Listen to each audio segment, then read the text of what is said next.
You could say it's an extreme form of dieting, giving up food entirely and just drinking your nutrition. But if your life is in danger because of your weight, well, then sometimes extreme is the only option you have left. Hey, how are you, Paul? Great to see you again. Great. Come on. Let me have you stand over here. We're going to weigh you in. Paul Last checking in at 205.4 pounds. It's a total night and day difference. Just 2 years ago, this is me.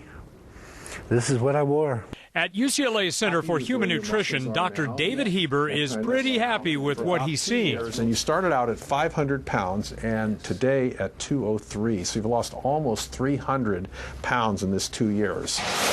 This is what I didn't want to sleep with. Is that not lovely? Janie McKinney now weighs 130 pounds, and she no longer needs her sleep apnea mask. 2 years ago, she couldn't breathe at night without it.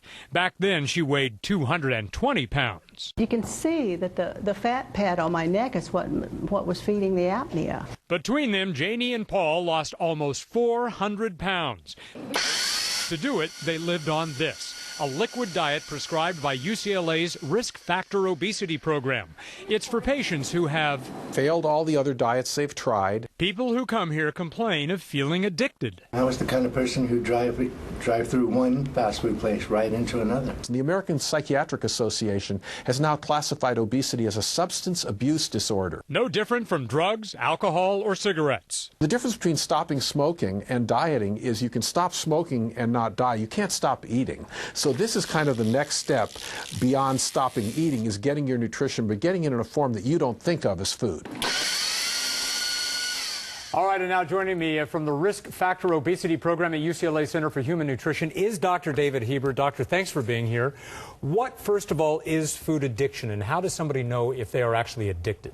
Well, you know, food is a reward. Nature wants us to like eating. So many of us have what we call our favorite trigger foods. If you're misusing a food, you're using a food to relax, or you're eating that food because you're sad, and you're doing it repeatedly, that could be a food addiction. Now, everybody loves ice cream, everybody loves chocolate and various things. But if you're using it as an antidepressant and you're eating the entire case of ice cream, or you're getting to the point where you know it's not good for you and you're still doing it, that's an addiction. Have you actually identified an addiction gene that these people have? Yeah, there's a gene that's been related to alcoholism. About 20% of alcoholics have it, and we find it in 50% of our severely obese patients, and we can document their addiction with addiction questionnaires, and we're now getting to the point in our research we're actually going to document it as they're eating food. Now, you told me that 65% of Americans are overweight, and those who are severely obese, that number has quadrupled. That's right. It's quadrupled in the last 20 years. So there's something happening in this society the last 30 years, hidden fat,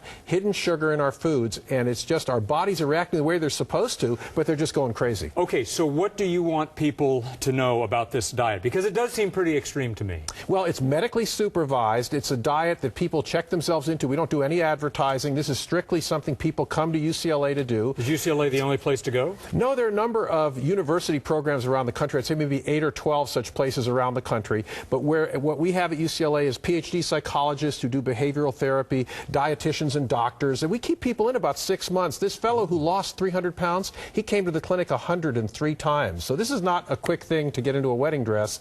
This is a lifestyle change. Well, and I would think a lot of people who just saw this piece by our producer, Jerry Sheftel, by the way, is, oh, it's a protein shake. Well, I can go to the store. I can just decide to go on shakes myself. I don't need to go to see a doctor. That's correct. And for most people, that's true. They can get over-the-counter shakes. For these people who have medical problems, who are severely obese, don't try to do it on your own. And by the way, we don't only use shakes. Once they've lost the weight, we then teach people how to eat. A colorful diet of healthy fruits and vegetables, low-fat protein, the things everybody should be eating. Okay, so I just want to make sure everybody understands. You can't do this on your own. You shouldn't do this without a doctor's supervision. Not at this level of calories. Below 1,000 calories a day, you need a doctor. Okay, and this is in lieu of all those people who are going out and looking at gastric bypass and lap bands? Gastric bypass, but especially lap band. We find a lot of people getting lap band surgery who don't need it. You know, really? There are a lot of people just feel it's difficult to diet. Psychologically, you'd like to give the problem to your surgeon, so they'll go out and have the surgery. Dr. David Heber from UCLA, thanks very much for